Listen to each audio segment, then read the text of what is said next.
ہمارا جو course content ہے اس میں کچھ چیزیں میں آپ کو بتا دیتا ہوں، کو آپ کو شیئر بھی آپ کے ساتھ ہو جائے گی، کیونکہ میرے پاس یہ ورڈ میں نہیں آیا، پی ڈی ایف میں ہے، تو اس کو میں کچھ سیٹ بھی کروں گا اور پھر ورڈ میں آپ کو شیئر کر دوں گا۔ دین، مذہب اور ادیان و مذاہب کس انداز سے تقسیم ہوئے، یہ ہمارا ایک لیکچر ہوتا ہے اس میں۔ پھر تقابل ادیان، کمپیریٹیو ریلیجنس، یہ کیوں پڑھا جاتا ہے اور اس کی کیا ضرورت ہے۔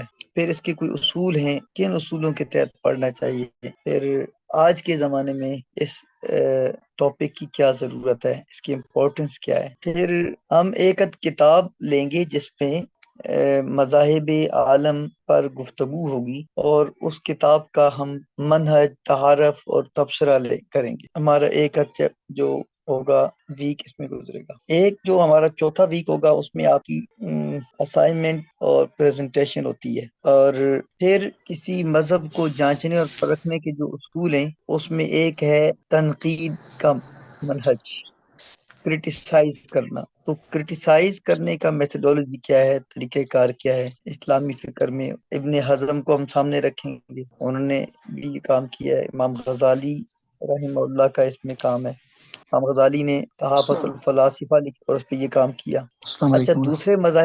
دوسرے مذاہب کے ساتھ مجادلہ ہے یا وہ بحث ہے، اس کا انداز کیا ہے، اس کو ہم کیسے لے کے چلیں گے، تو یہ بھی دیکھنے کی چیز ہے۔ پھر علم الکلام اور علم الفلسفہ، علم التصوف، ان کا دیگر مذاہب میں یا ادیان میں کیا، وہاں پر ان کا کیا مقام ہے، اور اسلامی تعلیمات میں علم الکلام، علم الفلسفہ یا علم التصوف، ان کو کتنا کیا گیا اور کتنی اہمیت ہے۔ تو انشاءاللہ ہم یہ جی صحیح۔ آج جو ہمارا ٹاپک ہے، لاسٹ ٹائم جو ہمارا تھا اس میں ہم نے دین اور مذہب کو ڈسکس کیا تھا۔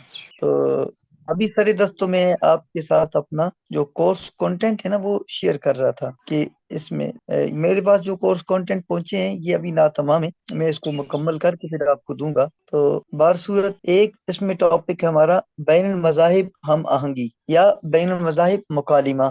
اور یہ جو بین المذاہب مکالمہ ہوتا ہے یہ اصل میں تبلیغ کا اور دعوت کا ایک طریقہ ہے۔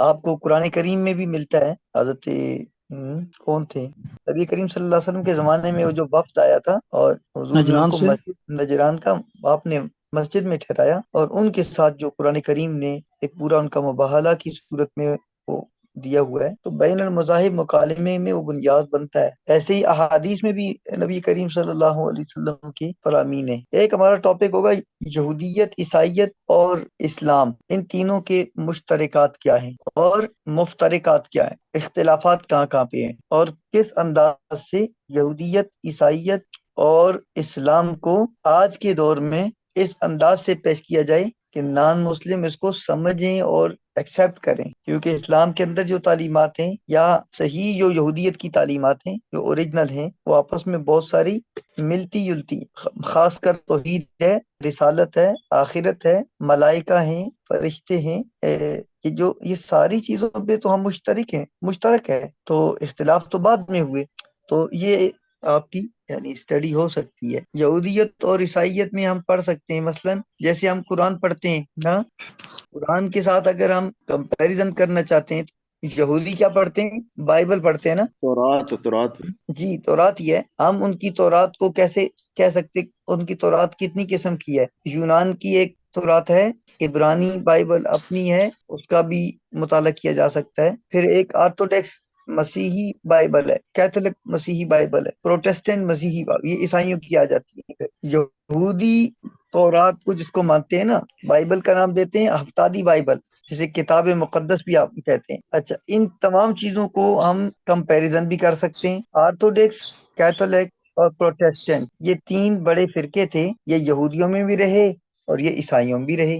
ہم ان فرقوں کی جو بائبل میں بھی فرق ہے وہ بھی چیک کر سکتے ہیں اور اس کے حوالے سے مطالعہ کر سکتے ہیں، اور ہم دیکھ سکتے ہیں کہ ان میں سے کون سا جو فرقہ ہے وہ اسلام کی قریب تر ہے۔ یہ ایک پڑھنے والی چیز ہے۔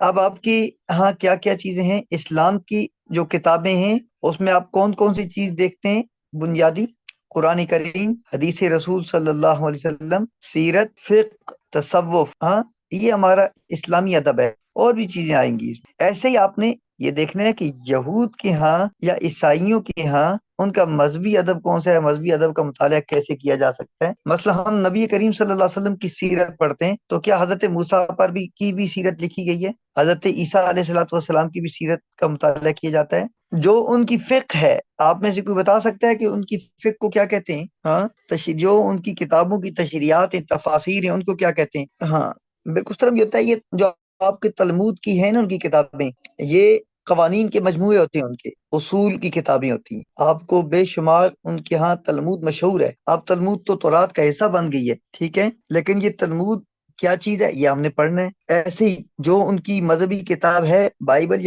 یا تورات کی آگے تفسیریں بھی ہیں، جیسے قرآن کریم کی آپ نے تفسیریں لکھی ہیں نا، ایسے ہی ان کی یہاں بھی تفسیریں موجود ہیں. تو یہ بھی ہم انشاءاللہ اس کو دیکھیں گے اور اس کو پڑھیں گے، اور کوشش کریں گے اتنا زیادہ تو نہیں پڑھیں گے، سرسری سا پڑھیں گے، لیکن ہم یہ چاہیں گے کہ اگر ہم یہودیت کو پڑھنا چاہتے ہیں یا سمجھنا چاہتے ہیں تو بنیاد کہاں سے ہمیں ملے گی، ہم کیسے ان پر سرچ کر سکتے ہیں. ٹھیک ہے، کیونکہ تلمود کی حیثیت بائبل کے ساتھ ساتھ کی ہے یہودیوں کے یہاں، بلکہ بعض اوقات تو بائبل سے بھی بڑھا دیتے ہیں اس کو، کیونکہ یہ ان کے جو صحابہ آپ کہہ رہے ہیں یہ ان کی باتیں ہیں.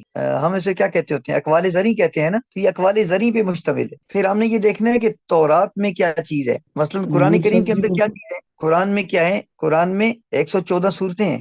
پھر ہم دیکھتے ہیں کہ قرآن حکیم کی جو اندر کی تقسیم ہے وہ مختلف اعتبارات سے ہے، لیکن آپ کو تورات کے اندر جو ملے گا وہ ایسا نہیں ملے گا. تورات میں اسفار ہیں، اس کو اسفار خمسہ کہتے ہیں. تورات بھی یہ لفظ ہے اور توریت بھی ہے. تو عہد نامہ قدیم جو ہے اس کی جو پہلی 5 فصلیں کہہ لیں، چیپٹر کہہ لیں یا کتابیں کہہ لیں، اسی کو ہی تورات کہا جاتا ہے. اس میں کیا ہے جی، اسفار خمسہ کون کون سے ہیں؟ پیدائش، کتاب خروج، کتاب اخبار، کتاب گنتی، کتاب استثناء. اچھا، یہ جو چیزیں ہیں ہم اس کو اتنا زیادہ تو نہیں پڑھیں گے جیسے ہم قرآن کو پڑھتے ہیں، لیکن ہم اس کو اتنا ضرور پڑھیں گے. بینگ اے اسلامک اسکالر، اگر کل ہمیں کسی یہودی کو راہ راست پہ لانے کا موقع ملتا ہے یا کوئی بات کرنی پڑ جاتی ہے اس کے ساتھ، تو ہمیں اتنا پتا ہو کہ ہم اس کے ساتھ کچھ بات کر سکیں. ٹھیک ہے، اور اس سے قبل اسلام کی تو چیزوں کا ہمیں معلوم ہے، ہم اسلام کی چیزوں کو دیکھیں گے، بنیاد بنائیں گے، اور ساتھ یہودیت، عیسائیت اور ہندو مت، ان کا تھوڑا تھوڑا تعارف اور ان کی جو ادب ہے اس کو بھی مطالعے میں لائیں گے انشاءاللہ. گزشتہ لیکچر میں کا جو خلاصہ تھا وہ آپ میں سے کوئی بندہ اگر بیان کر دے تو ہم اس بات کو، یہ میں نے آپ کو جو بھی بیان کیا ہے یہ کورس کنٹینٹ ہے، تقریباً اس میں کچھ تھوڑا بہت کم و بیش ہوگا، اور تقریباً اس کے ارد گرد ہی آپ کے کورس کنٹینٹ بنے، وہ میں آپ کو ورڈ میں درست کر کے بھیج دوں گا. جی بسم اللہ الرحمن الرحیم. سارے پچھلے لیکچر میں ہم نے سب سے پہلی چیز یہ پڑھی تھی کہ تقابل ادیان میں جو تقابل ہے اس کا مقصد یہ ہے کہ صرف تقابل ہوگا، ہم کسی کی بے توقیری نہیں کریں گے. اس کے بعد دین اور مذہب کے جو فرق ہے، دین کی تعریف میں ہم نے یہ پڑھا تھا کہ دین مکمل نظام حیات ہے. جیسے ان الدین عند اللہ الاسلام من یبتغی غیر الاسلام فلن یقبل منہ الیوم اکملت لکم دینکم، یہ ساری آیات باقی ادیان کے ناقص ہونے کی وجوہات، ان میں تعریفات جو ہو گئی ہیں. پھر دین اور مذہب میں کیا فرق ہے کہ دین عام ہے اور مذہب اس کا ایک جزو ہے. مذہب جو ہے اس میں چند عقائد، کچھ رسومات، کچھ عبادات کے طریقے ہوتے ہیں، جبکہ دین جو کہ اس میں مکمل چیزیں ہیں. حنفی مذہب ہے دین نہیں ہے، شافی مذہب ہے دین نہیں ہے. اسی طرح دین ایک پورا نظام حیات ہے جو ہر کسی کی ضرورت ہے. پھر پاکستان میں اگر ہم دیکھیں دین کے حوالے سے تو ہمارے پاس جو وزارت ہے وہ وزارت مذہبی امور ہے، وزارت دینی امور نہیں ہے، حالانکہ ہونی تو یہ چاہیے تھی. پھر دین اسلام کی تعریف میں جو ہمارے بنیادی مذہبی آزادی ہے یہ کہ من اقام الدین ومن حدم حدم الدین. نماز پہ یہ تبلیغ پہ کوئی پابندی نہیں ہوتی، لیکن بنیادی فرق آ جاتا ہے نظام عدل کے اوپر کہ نظام عدل کی ہر کوئی مخالفت کرتا ہے، باقی جو ہماری جو بنیادیں ہیں ان پہ کسی کو اتنا خاص کوئی اعتراض نہیں ہوتا، اور نظام عدل ہی اصل حریت ہے، یہی دین کی اصل ہے. ٹھیک ہے، یہ چیزیں پڑھی تھیں. پھر تھوڑا تھوڑا اسٹڈی کرنے کے حوالے سے آپ نے کہا تھا یہودیت، عیسائیت. پھر آخر میں جو بات ختم ہوئی تھی کہ آپ نے کہا تھا کہ ایک دین ہے، ایک مذہب ہے، ایک مسلک ہے، ایک مشرب. تو اب آپ نے مسلک اور مشرب کے حوالے سے آگے بات کرنی ہے، یہ کچھ ہی پڑھا. جی چلے، میں یہ بہت مشکور ہوں آپ کا ارشد صاحب، آپ نے تھوڑا سا اپنا چیزوں کو یاد رکھا اور آپ نے لکھا ہوا ہے. ایک بات میں نے یہ بھی شاید کی تھی یا شاید رہ گئی ہوگی کہ تمام انبیاء کرام کا جو دین ہے اس کا نام اسلام ہے۔ جی شروع دن سے حضرت آدم علیہ الصلوۃ والسلام سے جناب خاتم النبیین حضرت محمد رسول اللہ صلی اللہ علیہ وآلہ وسلم تک جتنے بھی انبیاء تشریف لائے، تمام انبیاء کس دین کے پیروکار تھے؟ دین اسلام۔ اس حوالے سے اگر ہم حضرت ابراہیم علیہ الصلوۃ والسلام کے حوالے سے دیکھتے ہیں تو آپ نے کیا ارشاد فرمایا تھا؟ اسلمت وجہیہ للہ رب العالمین، میں اپنا چہرہ اپنے رب کی حضور رکھتا ہوں۔ ایسے ہی وانا اول المسلمین کے الفاظ بھی آتے ہیں۔ ایسے ہی حضرت عیسیٰ علیہ الصلوۃ والسلام کے حواریوں کا جہاں تذکر آتا ہے تو وہ بھی یہی کہتے ہیں کہ نحن انصار اللہ آمنا باللہ واشہد بأننا مسلمون، ایسے ہے نا، یہ قرآن میں آتا ہے۔ ایسے ہی حضرت موسیٰ علیہ الصلوۃ والسلام کے جو مان یا قوم ان کنتم آمنتم باللہ فعلیہ توکلوا ان کنتم مسلمین، تو یہ بھی اپنے آپ کو مسلمان کہتے ہیں۔ اور جو فرعون کے جادوگر تھے تو جب وہ اسلام قبول کر بیٹھے، حضرت موسیٰ علیہ الصلوۃ والسلام کو تسلیم کر لیا انہوں نے کیا کہا تھا؟ ربنا افرغ علینا صبرا وتوفنا مسلمین، کہ اللہ ہمیں صبر عطا فرما اور حالت اسلام میں ہمیں لے جا۔ داؤد علیہ الصلوۃ والسلام آپ کس دین کے پیروکار تھے؟ اسلام کے، کیونکہ ملکہ سبا جب حضرت داؤد یا سلیمان، حضرت سلیمان علیہ السلام کے پاس تشریف لاتی ہیں تو اس نے کیا کہا تھا؟ رب انی ظلمت نفسی واسلمت مع سلیمان للہ رب العالمین، کیونکہ اسلام کا مطلب کیا ہے؟ اللہ کے حضور سر تسلیم خم کرنا۔ اسی لیے اللہ کو یہ دین پسند ہے کہ اس میں بندے اپنی عاجزی کا اظہار کرتے ہوئے اللہ رب العالمین کے حضور اپنے آپ کو پیش کرتے نظر آتے۔ ان الدین عند اللہ الاسلام، اللہ کو تو ایسے ہی لوگ چاہیے جو سر تسلیم خم کرنے والے۔ تو پھر اس دین کا نام دین اسلام کہلایا، چاہے وہ حضرت آدم علیہ السلام کے زمانے میں دین تھا، حضرت شیس و نوح اور ابراہیم علیہ السلام کے پاس ہوا، یا وہ حضرت موسیٰ و عیسیٰ علیہ السلام سے ہوتا ہوا، جناب خاتم الانبیاء محمد رسول اللہ صلی اللہ علیہ وسلم تک آیا، تو تمام کے تمام کا دین کیا ہوا؟ دین اسلام۔ رسول کریم صلی اللہ علیہ وسلم آپ کا دین اسلام ہے، تو آپ کے بارے میں سورہ زمر میں آپ نے ارشاد فرمایا وَأُمِرْتُ لِأَنْ أَكُونَ أَوَّلَ الْمُسْلِمِينَ، ہاں مجھے حکم دیا گیا کہ میں پہلا مسلمان بن جاؤں۔ ایسی دوسری جگہ پہ ارشاد فرمایا وَمَنْ أَحْسَنُ قَوْلًا مِّمَّنْ دَعَا إِلَى اللَّهِ وَعَمِلَ صَالِحًا وَقَالَ إِنَّنِي مِنَ الْمُسْلِمِينَ، یعنی یہ بھی رسول اللہ کے بارے میں ہے کہ اس سے بات کس کی اچھی ہو سکتی ہے؟ جو اللہ کی طرف بلاتا ہے اور عمل صالح کرتا ہے اور کہتا ہے میں مسلمان ہوں۔ پہلا کام تو پھر رسول اللہ نے کیا نا، آپ کی مطابعت میں پھر صحابہ نے کیا، اور بعد میں تابعین، اتباع التابعین، اور پھر ہم آج کی دنیا کے مسلمان آج بھی جو اللہ کی طرف دعوت دے گا یہ آیت اس آیت کا مصداق بن جائے گا۔ لیکن اول سب سے پہلے جناب محمد رسول اللہ صلی اللہ علیہ وسلم۔ لیکن ایک نقطہ قابل غور ہے، ہم لوگوں کو یہ دعوت دیں کہ یہودیت چھوڑ دیں، عیسائیت چھوڑ دیں، ہندو مت چھوڑ دیں، فلاں چھوڑ دیں، یہ تو کبھی زیب نہیں دیتا۔ آپ ان کو یہ کہہ سکتے ہیں کہ ہاں جو آپ کے پاس دین ہے یہ دین ٹھیک ہے، یہ دین یہ ریویلڈ ہے، آسمانی ہے، لیکن آئیں ہم تھوڑا غور کر لیتے ہیں کہ شاید یہ چیزیں آپ نے دیکھی نہیں ہیں، یہ چیزیں اصل میں مطلوب ہے اللہ تعالیٰ۔ لوگ تسلیم کرتے ہیں، کتنی دنیا ہے، امریکہ میں آئے روز کوئی نہ کوئی مسجدیں، ہر مسجد میں 2-4 بندے شہادہ یعنی گواہی دے رہے ہوتے ہیں وحدانیت۔ تو ان میں سے ایک ہمارے یہاں انجینئر صاحب ہیں، میں ابھی ان کے پاس گیا ہوا تھا، تو انہوں نے بتایا کہ جیل میں جانے کا اتفاق ہوا، تو وہاں پہ کوئی کام کر رہے تھے، ہم ان کو ٹھیکہ ملا ہوا تھا امریکہ میں جیل میں واش روم بنانے کا یا سیٹ کرنے کا۔ کہتے کہ ہم کام کر رہے تھے تو ایک کالا جو حبشی ہیں وہ زنگی آیا اور اس نے مجھے کہا السلام علیکم، تو مجھے تھوڑی حیرت ہوئی کہ یہ تو مسلمان تو ہے نہیں ہے، کیونکہ امریکہ میں یہ جو بہت سارے لوگ ہیں نان مسلم اور کرسچین زیادہ ہیں۔ تو جب اس نے سلام کیا تو مجھے لگا کہ یہ ہو سکتا ہے مسلمان ہو۔ میں نے پوچھا آر یو مسلم، تو کہتے جی مسلمان ہوں۔ تو پھر اس نے اپنی سٹوری سنائی کہ میں کیسے مسلمان ہوا۔ وہ کہتا ہے ہماری جیل میں مسلم بھی ہیں جو قیدی ہیں، تو جو ان کی قیدیوں کی بارک ہے وہاں سے کوئی گانا گاتے ہیں یہ لوگ روزانہ، تو وہ مجھے لگتا ہے یہ شور مچاتے ہیں، ہر کچھ 2-4 گھنٹوں بعد ایک گانا بجتا، تو میں پریشان ہوتا کہ یار یہ کیوں شور ہے اس کا۔ تو میں نے ایک دن ان سے، ان کا جو کوئی بندہ سمجھدار تھا اس سے پوچھا، تو وہ انہوں نے کہا جی میں اس کو ٹرانسلیٹ کرتا ہوں آپ کو، یہ گانا جو ہم گاتے ہیں وہ گانا اذان تھا، لیکن چونکہ ان کے لیے ایک نئی چیز تھی تو انہوں نے کہا can you translate for me in English. تو وہ اپنے کسی بندے کے پاس گئے، مولانا صاحب ہوں گے کوئی یا کوئی تھوڑا بہت پڑھے لکھے بندے ہوں گے، تو انہوں نے اس کو ٹرانسلیٹ کر کے دیا.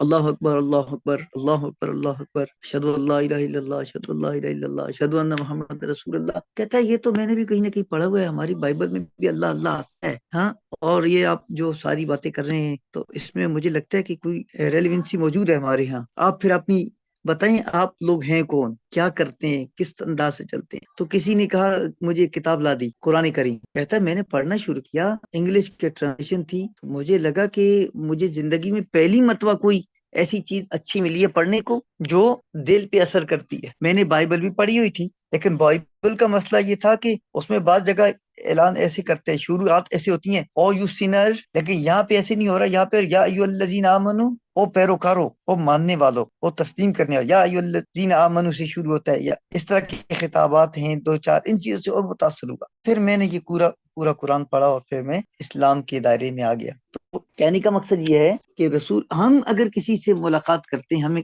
اللہ تعالیٰ موقع دیتا ہے، ہم اسلامک اسٹڈیز لوگ ہیں تو ہم تقابل ادب پڑھتے ہیں، تو اس کا ہمیں اور تو فائدہ ہو. ایک یہ ہو کہ ہم کم از کم اپنے اسلام کو اچھے سے سمجھیں. دوسرا، جب ہم دوسرے مذاہب کے اندر جائیں گے، ان کو پڑھیں گے، تو پھر آپ کو اسلام کی حقانیت پر یقین زیادہ آ جائے گا. کیوں بھائی ایسے کیوں ہوگا؟ اس لیے ہوگا کہ ہم قرآن حکیم میں جن چیزوں کو پڑھتے ہیں، قرآن کریم کی اللہ کی ریویل جو آیات بینات پڑھتے ہیں، آپ کو نظر آئے گا کہ یہود کے اندر، یہود میں وہ احکام موجود ہیں لیکن آپ کو مسخ شدہ ملیں گے، عیسائیت میں مسخ شدہ ملیں گے، اور اس میں بعد میں شرک در آیا. جیسے کہ حشام بن صائب الکلبی نے اپنی کتاب الاسنام میں لکھا ہوا ہے، اول ما عبدت الاسنام، ہوا کیا تھا کہ ان آدم علیہ السلام لما مات جعلہ بنو شیس ابن آدم فی مغارت فی الجبل الذی اہبط علیہ آدم بارض الہند. اب کیا ہوا؟ بنو شیس حضرت آدم علیہ الصلوۃ والسلام کے جسد خاکی کے پاس آتے اور ان کی تعظیم کرتے، ہاں، اور ان کا احترام کرتے. بعد میں انہی کی وقت گزرنے کے بعد ود سوا یغوس یغوک نصر، یہ لوگ بڑے اچھے قابل لوگ تھے، علماء بھی تھے، صلحاء بھی تھے.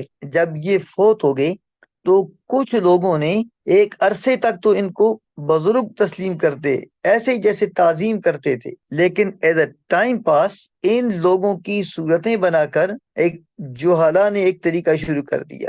ایک صدی گزرنے کے بعد، ابھی تو یہ ان کی صرف تعظیم بجا لاتے تھے، اب جب صدی گزر گئی تو صدی گزرنے کے بعد ان لوگوں کو انہوں نے خدا کے ساتھ شریک ٹھہرانا شروع کر دیا، ان کی عبادت کرنا شروع کر دی. اللہ تعالیٰ نے حضرت ادریس علیہ الصلوۃ والسلام کو بھیجا. قرآن حکیم میں حضرت ادریس علیہ الصلوۃ والسلام کے بارے میں آتا ہے وَرَفَعْنَاهُ مَكَانًا عَلِيًّا. انہوں نے حضرت ادریس علیہ الصلوۃ والسلام کی تکذیب کی، حتیٰ کہ در پہ آزار ہوئے. حضرت شیس علیہ السلام کو اللہ نے آسمانوں پہ اٹھا دیا. پھر حضرت نوح علیہ الصلوۃ والسلام تشریف لائے، تو اس وقت سیدنا نوح علیہ الصلوۃ والسلام، آپ کی عمر لگ بھگ 80 سال 84 سال کی تھی، تو سیدنا نوح علیہ الصلوۃ والسلام نے کتنی اس قوم کی تبلیغ کی، اس قوم میں 900 سال تک آپ نے تبلیغ کی. پھر جب نوح علیہ السلام والسلام کی قوم اس سے باز نہیں آئی، تو آپ کو قصہ نوح کا تو پتہ ہے، قرآن کریم میں یہ بیان ہوا پڑا ہے 2-3 جگہوں پر، تو بڑی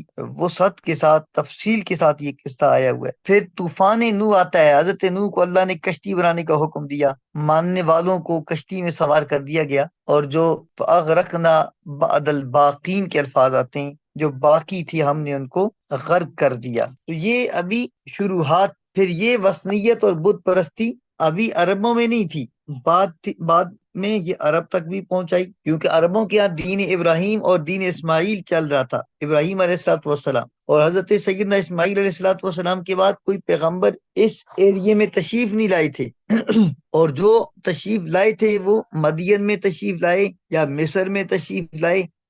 حضرت کیا ہے وہ آیت، وَإِلَىٰ عَادٍ أَخَاهُمْ هُودًا، حضرت ہود علیہ السلام، وَإِلَىٰ مَدْيَنَ أَخَاهُمْ شُعَيْبًا، حضرت شعیب علیہ الصلوۃ والسلام، تو یہ تشریف لائے. ایسے حضرت صالح علیہ الصلوۃ والسلام تشریف لائے قوم سمود کے لیے، یہ ہجر میں رہتے تھے. حجاز الشام کے پاس تشریف لائے مدین میں حضرت شعیب علیہ الصلوۃ والسلام. اچھا، یہ جو عرب تھے شروع میں موحدین تھے اور توحید کا عقیدہ رکھتے تھے. ان انبیاء کرام نے اسی عقیدے پر ان کو قائم رکھنے کی کوشش کی، کیونکہ ان کے اندر بھی وثنیت اور بت پرستی آ گئی. ابو المنظر الکلبی نے مکہ المکرمہ میں بت پرستی کی نشت ثانیہ کے بارے میں اپنی کتاب الاسنام، اس میں بہت اچھا انہوں نے لکھا ہے کہ کیسے مکہ میں بت پرستی شروع ہوئی. ایک جگہ انہوں نے لکھا کہ اسماعیل علیہ الصلوۃ والسلام جب مکہ میں سکونت پذیر ہوئے اور ان کی اولاد خوب پھلی پھیلی، اور یہ سب کے سب پہلے مسلم تھے، موحد تھے. پھر امالکہ نے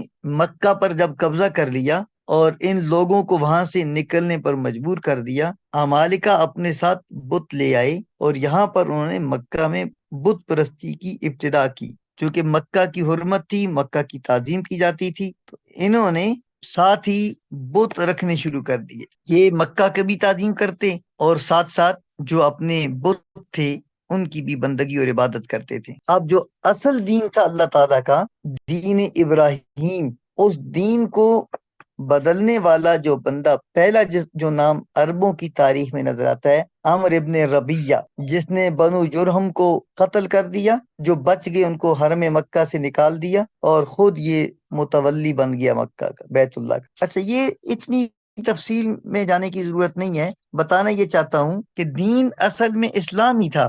بعد میں شرک اور بت پرستی کیسے در آئی انسانیت کے اندر، اور خاص کر مکہ المکرمہ میں یا عربوں میں، تو یہ آپ کو اس کی بنیادیں فراہم کرتا ہے. امام عبد الکریم شہرستانی، آپ کی کتاب الملل والنحل، اس میں آپ نے یہ بات بھی لکھی ہے کہ عمرو ابن لحی، وہ جس کو میں نے عمرو ابن ربیہ کہا ہے، عمرو ابن لحی بھی مشہور ہے، سب سے پہلے اس نے بیت اللہ کے اندر بت رکھے. آپ کو پتا ہے کہ رسول کریم صلی اللہ علیہ وسلم جب آپ نے مکہ فتح کیا تھا، بیت اللہ کے اندر سے آپ نے 360 بت اٹھا کے باہر پھینکے تھے. تو یہ جو کتاب ہے ہمارے پاس شہرستانی کی، الملل والنحل، ملتیں، نحل قبیلے یا اس سے مراد بھی قومیں، یہ آپ اپنے پاس لکھ لیں. ہم انشاءاللہ اس کتاب کا، اس کا اردو میں ترجمہ ملتا ہے. آپ دوست اس کتاب کا کیا اسے کہتے ہیں، تبصرہ،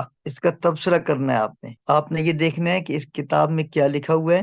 علامہ شہرستانی رحمۃ اللہ علیہ کن کن ادیان یا کن کن مذاہب کو وہاں پہ بیان کرتے ہیں، یہ مشہور کتابوں میں سے ہے. اب ان کے کیا طریقے تھے، وہ کرتے کیا تھے؟ وَإِن كَانُوا مِن قَبْلُ لَفِي ضَلَالٍ مُبِينٍ، یہ قرآن حکیم میں آتا ہے، غالباً سورۃ الجمعہ کی پہلی جو لمبی آیت ہے، یسبح للہ ما فی السماوات وما فی الارض الملک القدوس العزیز الحکیم هو الذی بعث فی الامیین رسولا منهم یتلو علیہم آیاتہ ویزکیہم ویعلمہم الکتاب والحکمہ وان کانوا من قبل لفی ضلال مبین. تو نبی پاک صلی اللہ علیہ وسلم سے بہت قبل، جو یعنی قریب قبل کی بات ہے، یہ وہاں پر بہت قسم کی دلالات تھیں اور بہت قسم کی انحرافات، گمراہیاں، اوہام تھے، شکوک و شبہات تھے. اور زیادہ تر وہ لوگ کون تھے؟ بتوں کے پجاری تھے، آسمان کے ستاروں کے پجاری تھے، زمین کی بعض وہ چیزیں جو طاقتور چیزیں ہوتی ہیں، جیسے سورج ہے، جیسے چاند ہے، جیسے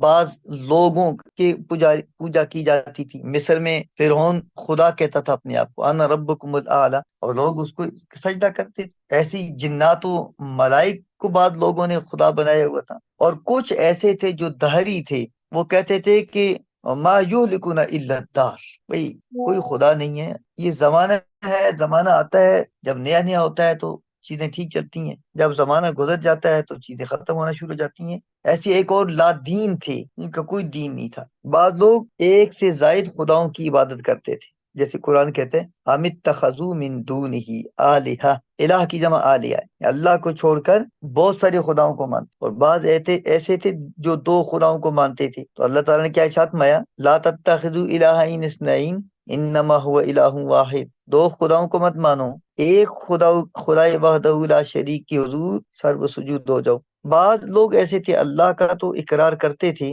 لیکن آخرت کا انکار کرتے تھے، جیسے اللہ رب العالمین نے سورہ نحل میں ارشاد فرمایا وَأَقْسَمُوا بِاللَّهِ جَهْدَ أَيْمَانِهِمْ لَا يَبْعَثُ اللَّهُ مَن يَمُوتُ، اللہ کی قسم کھا کے کہتے، پختہ قسمیں کھا کے کہتے مرنے کے بعد وہ زندہ نہیں کرے گا، یعنی بعض بعد الموت کا انکار کر رہے ہیں۔ بعض جو دوسرے تھے وہ جیسے میں نے پہلے آیت پڑھی تھی وَمَا يُؤْلِكُنَا إِلَّا الدَّهْرُ، وہ انکار کرتے الوہیت کا بھی باس بعد الموت کا بھی، اور کیا کہتے ما ہی الا حیاتنا الدنیا نموت و نحیا، بس یہی زندگی ہے بھائی، مریں گے اور زندہ ہوں گے اسی میں۔ اور بعض لوگ کیا کرتے یجعلون للہ البنات، بعض کہتے اللہ کی بیٹیاں ہیں، فرشتوں کو خدا کی بیٹیاں بنا کے بیٹھے ہوئے، بعض کہتے اللہ کی اولاد ہے کہ انہوں نے اللہ کا بیٹا ہے، فقالوا اتخذ اللہ ولدا، اللہ کا بچہ ہے، بیٹا ہے، اور جو ہے زہیر عزیر علیہ الصلوۃ والسلام کو یہود نے خدا کا بیٹا بنایا، سارے یہود نہیں تھے، ظاہر ہے یہ ایک خاص گروہ تھا ان میں سے۔ قرآن کریم میں کیا آتا ہے وقالت الیہود عزیر ابن اللہ، اور نصارہ حضرت مسیح کو ابن اللہ کہتے تھے، وقالت النصارى المسیح ابن اللہ، اور بعض کہتے وجعلوا للہ شرکاء الجن، بعض نے اللہ کے ساتھ جنوں کو شریک بنا دیا، بعض ملائکہ کی عبادت کرتے تھے۔ اللہ تعالیٰ ارشاد فرماتے ہیں وَيَوْمَ يَحْشُرُهُمْ جَمِيعًا، وہ دن جس دن ہم سب کو اکٹھا کریں گے یا وہ اللہ اکٹھا کرے گا، ثم یقول للملائکہ، پھر اللہ فرشتوں سے فرمائے گا اہؤلاء ایاکم کانوا یعبدون، کیا یہ لوگ آپ کی عبادت کرتے تھے؟ اہؤلاء ایاکم کانوا یعبدون، کچھ لوگ بندوں کی عبادت کرتے، بادشاہوں کی عبادت کرتے، سرداروں کی عبادت کرتے تھے۔ قرآن حکیم میں سورہ اعراف میں ارشاد باری تعالیٰ ان الذین تدعون من دون اللہ عباد امثالکم، یہ جن کی تم عبادت کرتے ہو یہ تمہارے جیسے بندے ہیں، فدعوہم فلیستجیبوا لکم ان کنتم صادقین، بلاؤ ان کو اگر کچھ تمہاری یہ پکار سنتے ہیں تو، میرے مقابلے میں اگر تمہاری یہ کوئی مدد کر سکتے ہیں تو ذرا بلا کے دکھاؤ۔ اور بعض تو ایسے قمقل تھے کہ وہ لکڑی اور پتھر کہ وہ بت جن کو اپنے ہاتھوں سے گھڑتے اور بناتے تھے انہی کے آگے ماتھا ٹیک دیتے تھے۔ تو اللہ رب العالمین ارشاد فرمایا ایشرکون ما لا یخلق شیئا وهم یخلقون ولا یستطیعون لهم نصرا ولا انفسهم ينصرون، آپ ان کو اللہ کے ساتھ شریک ٹھہراتے ہو جنہوں نے ایک شے بھی تخلیق نہیں کی، شیئن کچھ بھی، ذرہ بھی، بلکہ وہ خود مخلوق ہیں اور کسی دوسرے کی کیا اپنی بھی مدد نہیں کر سکتے، اور نہ ہی ان کی مدد خود قیامت والے دن ہوگی۔ اور عبادت کرتے کیوں تھے؟ جو خدا کو خدا مانتے اور ساتھ شریک کیوں ٹھہراتے تھے؟ وہ کہتے تھے بھائی صاحب یہ ہماری شفاعت کریں گے، یہ ہمیں اپنے رب کے قریب لے جائیں گے، کیا مانا عبدہم، ہم ان کی عبادت اس لیے کرتے ہیں یقربونا الی اللہ زلفا، تاکہ ہمیں اللہ کے قریب کر دیں، ما اور اللہ کو ہٹا دیں، یہ منفی اور جمع آپس میں کٹ جائے تو پھر نعبدہم یقربونا الی اللہ زلفا، ہم اس لیے عبادت کرتے ہیں تاکہ یہ ہمیں اللہ کے کا قرب دلوا دیں، یا یہ کہ ہماری شفاعت کر دیں، جیسے وہ کہتے تھے ہؤلاء شفعاؤنا عند اللہ، اس لیے ان کی عبادت کرتے تھے۔ ایک ہمارے ہاں ایک شفاعت کا عقیدہ ہے، عقیدہ شفاعت، نبی پاک صلی اللہ علیہ وسلم شفاعت کریں گے اور تمام انبیاء کرام اپنی اپنی امتوں کی شفاعت کریں گے، جس کے لیے منتخب پسند کریں گے اللہ جس کے لیے چاہے گا، حفاظ قرآن اور حمال قرآن، حاملین قرآن، قرآن کے عالم، یہ اپنی اپنی فیملیوں میں 10 لوگوں کی شفاعت کریں گے، بہت مختلف حدیث ہیں۔ تو پھر اس اور اس میں کیا فرق ہے؟ فرق یہ ہے کہ وہ ان کی عبادت کرتے تھے اور ہم کسی کی عبادت نہیں، ہم جناب محمد رسول اللہ صلی اللہ علیہ وسلم کو عبدہ و رسول کہتے ہیں، ہم وہ خود ان کو اللہ کا بندہ تسلیم کرتے ہیں، ہاں لیکن یہ مانتے ہیں کہ ان کا مقام بہت بڑا ہے، اللہ کے یہاں ان کا درجہ ہے، اسی لیے اذان کے بعد وہ جو دعا ہے شفاعت کی دعا مانگنے کا حکم دے دیا گیا، اللہم رب هذه الدعوة التامة والصلاة القائمة آت محمد الوسیلہ والفضیلہ والدرجہ الرفیع، اور کیا آگے آتا ہے وارزقنا شفاعت، ہمیں اس کی شفاعت، ان کی شفاعت عطا فرما۔ اور ویسے بھی حضور نے ارشاد فرمایا کہ میرے لیے اللہ کے حضور میں مقام وسیلہ کی دعا مانگا کرو، مقام محمود کی دعا مانگو۔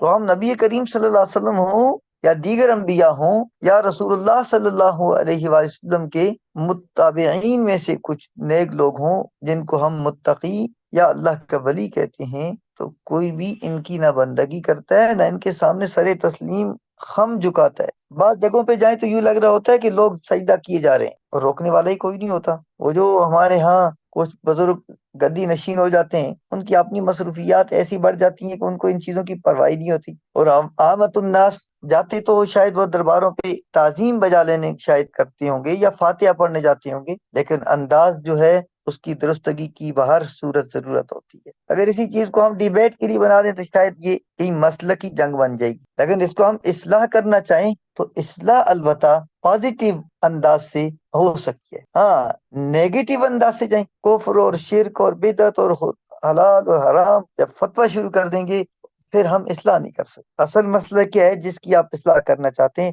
پہلے اس کو آپ اپنے لیول پہ لے آئیں، اس کے دماغ میں چلے جائیں، اس کے ساتھ اس انداز سے آپ بات کریں کہ وہ یہ نہ سمجھے، یعنی وہ ڈیفینڈنگ پوزیشن میں نہ آئے۔ اگر کہیں کوئی ڈیفینڈنگ پوزیشن میں آ گیا، سمجھ جائیے کہ آپ کی ساری گفتگو بیکار چلی جائے، آپ کی محنت ضائع ہو جائے۔ ہم بزرگوں کا احترام کرتے ہیں اس لیے کہ وہ اللہ کے ولی ہیں یا اللہ کے نبی ہیں یا شہید ہیں، ان کی بڑی منزلتیں ہیں۔ قرآن حکیم میں بھی اللہ تعالیٰ نے ان کے مقامات بیان کی ہیں۔ وہ کہاں پہ وہ ایک قرآن کی آیت من اولئک الذین انعم اللہ علیہم من النبیین، ہمیں تو حکم دیا گیا ہے غیر المغضوب علیہم ولا الضالین، گمراہوں کے راستے پر نہیں جانا، جانا کس کے راستے پہ ہے؟ انعمت علیہم، ان لوگوں کے راستے پر جو تیرے انعام یافتہ ہیں۔ من ہؤلاء الناس، یا اللہ وہ کون لوگ ہیں جو تیرے انعام یافتہ ہیں؟ میں انعم اللہ علیہم من النبیین، وہ نبی ہیں، نبیوں کے راستے پر چلو۔ وہ صدیقین، وہ صدیق ہیں، نبی پاک صلی اللہ علیہ وسلم کے سارے صحابہ صدیق ہیں۔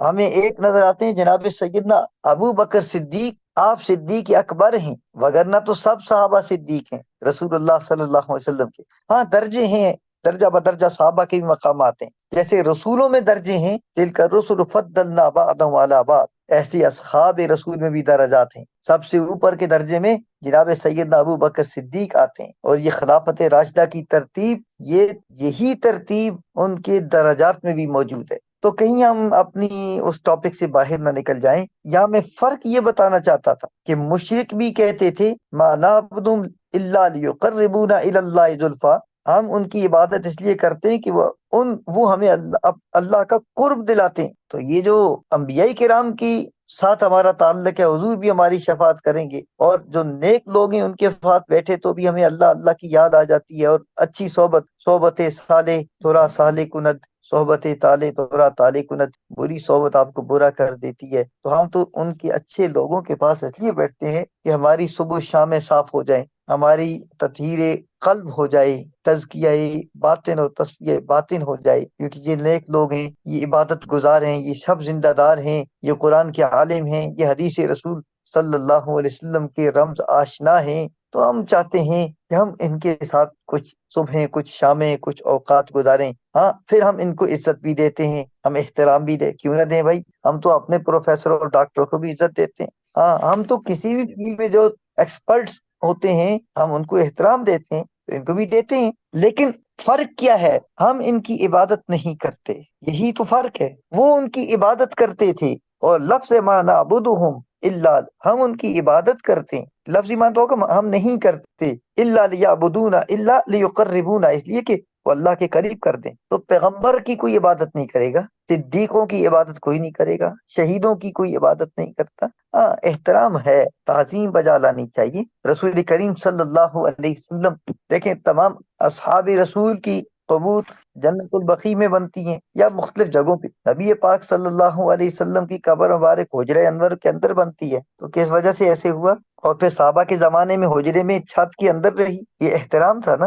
بار میں بھی بن سکتی تھی، جنت البقیع میں بھی بنا سکتے تھے، اور پھر یہ ساری تھرو آؤٹ 1400 سال ایک چھت کے اندر قبر رسول ہے صلی اللہ علیہ وسلم، تو کسی وجہ سے ہے نا۔ تو کہنے کا مقصد یہ ہے کہ اگر احترام ہے، تعظیم ہے، اور اس میں غایت نہیں ہے، غایت درجہ کی تعظیم عبادت ہوتی ہے، اور وہ صرف اللہ وحدہ لا شریک کے لیے، اور اس میں آپ ماتھا ٹیک دیتے ہیں، اور اس میں آپ سر سجدے میں رکھ دیتے ہیں، اور بس سبحان ربی الاعلی، سبحان ربی الاعلی، اگرچہ مشابہت بھی نہیں ہونی چاہیے۔ میں نے شروع میں یہ بات کر دی تھی، بہت ساری جگہوں پہ قابل اعتراض حد میں لوگ پائے جاتے ہیں، اور طرفہ تماشا یہ ہوتا ہے، وہاں کے خطیب جمعے بھی پڑھا رہے ہوتے ہیں، وہاں پہ عرس کی محافل بھی ہو رہی ہیں، وہاں پہ وہ گدی نشین اپنا معاف کرنا، اگر کوئی آپ میں سے کوئی ایسا ہو تو وہ کوئی گدی نشین ہو تو وہ نذرانے بھی اپنے حصے کے لے لیتے ہیں لوگوں، لیکن تربیت نہیں کر رہے، لیکن کو بتا نہیں رہے۔ تو ہر صورت ہمیں تربیت کے لیے اللہ نے اگر منتخب کیا ہے، ہمارا کام ہے تربیت کرنا، ہم مصلح ہونا چاہیے ہمیں۔ اور میں کہنا یہ چاہ رہا تھا کہ اگر آپ کسی کی تربیت کرتے ہیں تو کس انداز سے کریں گے؟ اس کو اپنے سٹیٹس میں لے آئیں گے، آپ ایسا وہ فیل کریں کہ آپ اس کے دوست ہیں اور وہ آپ کا دوست ہے۔ جب آپ کسی سے اس انداز میں بات کریں گے تو پھر آپ کی بات اثر کرتی ہے۔ اگر آپ ایسا سپیریئر بن جائیں کہ آپ اپنے آپ کو سپیریئر بنائیں اور آپ کہیں کہ میں تو آپ سب کو ٹھیک کر کے ہی جانا ہے، اور تمہاری ایسی کی تیسی مشرک ہو اور کافر ہو اور بدعتی ہو اور گستاخ ہو، آج ہم آپ کو سب نہیں چھوڑیں گے، سب کو ٹھیک کریں گے، تو بتائیے کتنے کو ٹھیک کر لیں گے آپ؟ شاید آپ نے آپ کو بھی خراب کر کے نکلے بس۔ تو ہمیں عقلیات اور نفسیات کو بھی سمجھنا ہوگا۔ ہم اپنے مسلمان بھائیوں کے اندر پہلے یہ کام کریں گے تو جو ہمارے ساتھ انسانیت میں مشرکین بیٹھے پڑے ہیں، جو یہودی ہیں، جو عیسائی ہیں، ہم نے ان کو بھی تو دائرہ اسلام کی طرف لے کے آنا ہے۔ کیسے لے کے آئیں گے؟ کیونکہ شرک تو شرک ظلم عظیم ہے۔ ان نشر کا لفظ کیا تھا؟ ان نشر کا لظلم عظیم، لا ظلم و نظیم. ظلم عظیم، لظلم عظیم یعنی اسم عظیم، اتنا بڑا گناہ ہے۔ اور آگے ایک جگہ پہ اللہ تعالیٰ نے کیا ارشاد میں آیا تھا؟ ان اللہ لا یغفر ان یشرک بہ ویغفر ما دون ذلک، یہ ایسا بڑا گناہ ہے کہ اللہ اس کو معاف ہی نہیں کرتا، وگرنہ وہ تو غفور الرحیم ہے، وہ ہر چیز معاف کر دے سکتا ہے، کر دیتا ہے، لیکن شرک کو معاف نہیں کرتا، کیونکہ جس نے اللہ کے ساتھ کسی کو شریک ٹھہرایا فقد افترا اسما عظیما، بہت بڑا گناہ ہے، گناہ کبیرہ کیا۔ اور ہمارا کام کیا ہے؟ کیونکہ لوگ اندھی تقلید میں پڑے اور اللہ کے دین فطرت سے دور ہو گئے اور شرک کی پلیدی میں لتھڑ گئے، تو اللہ نے حکم دیا یا ایھا الذین آمنوا انما المشرکون نجس، اے ایمان والو یہ مشرک نجس ہیں۔ اب آپ نے کیا کرنا ہے؟ ان کو کہہ دو بھائی آپ حرم میں نہ آیا کریں۔ تو پہلے میں نے جو گزارش کی تھی وہ شرک کی کچھ اقسام تھی کہ کس کس قسم کے لوگ۔ پھر قرآن کریم میں مشرکین کا تذکرہ بڑی تعداد میں موجود ہے۔ یہ ہم کیوں شرک کو پڑھتے ہیں؟ تاکہ ہمیں اسلام کی سمجھ آئے۔ تو رفع الاشیاء بازدادها، چیزیں اپنی ضد سے پہچانی جاتی ہیں۔ اچھا، ایک تو آپ تمام دوست ایک اسائنمنٹ لکھیں گے، مختصر سی ایک اسائنمنٹ کر لیں، بالکل بھی some thing is better than nothing والی بات کر لیتے ہیں نا۔ جی سر۔ ہاں، ایک تو یہ آپ کر لیں جو ہم نے پچھلی پہلا لیکچر تھا اس کو آپ اکٹھا کریں، یہ چیزیں شاید آپ کے آگے کام بھی آئیں گی، پیپروں میں بھی آئیں گی۔ دین، مذہب کا فرق، ٹھیک ہے، اور ساتھ ہی وہ مسلک اور مشرب، یہ کوئی مشکل چیز نہیں ہے۔ مسلک سلوک سے ہے چلنا، یہ تھوڑی تھوڑی تشریحات کرنی پڑتی ہیں۔ مذہب ریچولز ہوتی ہیں، اور مشرب یہ خاص پھر اس میں چلا جاتا ہے اہل تصوف کی، ہاں، کیونکہ آگے پھر تصوف میں بھی سلسلے ہوتے ہیں، تو ان سلسلوں کو مشرب یعنی گھاٹ کہتے ہیں، جہاں سے آپ پانی پیتے ہیں، مشرب۔ تو مین تو یہی ہے، دین اور مذہب ہے۔ پھر اس کے اندر ایک ملت کا تصور ہے، آپ نے ڈسکس نہیں کیا۔ ملت ایک دین کے ماننے والوں کو ملت کہتے ہیں۔ قرآن حکیم میں ملت کس کو کہا گیا تھا؟ ملت ابراہیم کہا گیا، ملت ابراہیم جی سر، حنیفہ، ملت ابراہیم حنیفہ۔ تو ملت پھر وہ قوم ہوتی ہے جو ایک دین کو مانتے اور سچے دین کو مانتے، اور ہماری جو ہم کیا ہیں؟ ملت ابراہیم کے ہی پیروکار ہیں نا۔ قرآن کریم اللہ نے فرمایا نا جی وَاتَّبِعُوا ملت ابراہیم حنیفہ، تو ہم اللہ کے اس جو پیغام ہے اس کے مطابق ملت ابراہیم اور ملت اسلام ہے۔ تو اس کے ساتھ ساتھ یہ جب ہم بیان کریں گے، پھر اسلام کو اپنے دین کو بیان کرنا ہے کہ دین، قرآن کریم میں دین کا لفظ کتنی جگہ پہ آیا ہوا ہے اور اس سے کیا مراد لیا گیا ہے، یہ آپ کی اس اسائنمنٹ میں شامل ہو جائے گا۔ پھر آپ نے یہ بتانا ہے کہ دین صرف اسلام ہے، تو اسلام پیغمبروں کی، ہاں قرآن کریم میں یہ صیغہ استعمال ہوا پڑا ہے۔ کون کون سے پیغمبر اپنے آپ کو مسلمان کہتے ہیں؟ تو آپ نے اسلام یا دین اسلام کی بنیادوں کو جب لکھنا ہے تو اس میں قرآن کی روشنی میں لکھنا ہے۔ پھر یہ کرنے کے بعد آپ نے بتانا ہے کہ شرک کی ابتدا، اگر یہ سب پیغمبر اسلام کی طرف دعوت دے رہے تھے اور آدم علیہ السلام اسلام کے داعی تھے، تو شرک کہاں سے آتا ہے؟ پھر